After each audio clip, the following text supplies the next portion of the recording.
Essai historique de la guerre en Amérique est un postulat sur la culture guerrière aux États-Unis. Importer et exporter, la culture guerrière est partie prenante de l'âme et du quotidien américain. Des guerres d'indépendance ou conflits au Moyen-Orient, l'auteur constate que les États-Unis se sont lancés dans un conflit armé en moyenne tous les 4 ans. Nation guerrière ou culture de guerre? Par une analyse des 20 dernières années de la société américaine, l'auteur nous fournit des éléments de réponse. L'esthétique hollywoodienne, la notion de peur, l'économie, tout est passé au crible de la critique.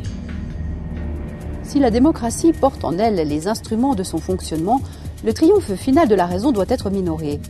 Les promoteurs et les profiteurs de guerre ont atteint leur but, qu'il s'agisse de déclencher une opération militaire, de conquérir des espaces ou d'enrichir des sponsors industriels, le tout hors d'un cadre dictatorial.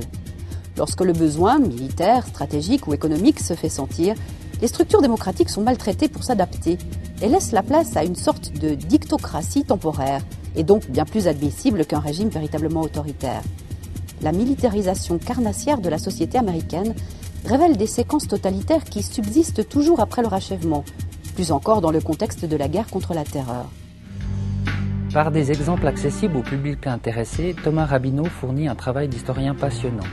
Pour qui veut comprendre et appréhender le XXIe siècle traumatisant par ces conflits, l'auteur ouvre une fenêtre sur des éléments de réponse. N'en déplaise aux grincheux, le modèle culturel des États-Unis, pays des libertés, est aussi celui de la plus grande machine de guerre, constamment à la recherche d'un ennemi justifiant son existence.